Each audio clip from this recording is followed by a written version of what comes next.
bata, kain lang kayo ng kain, ha? Ayoko pong kumain kasi po masakit po ang tiyan ko eh. Michael, pakiabot nga yung sardinas. Huwag naman ganun, Michael. Oh!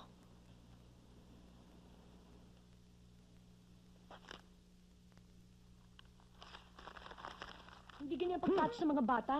Gusto mo itapon ko ito sa bintana? Kasama ka?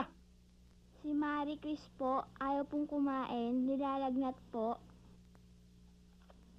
Nako, mainit ka nga. Alam mo, Marie Chris,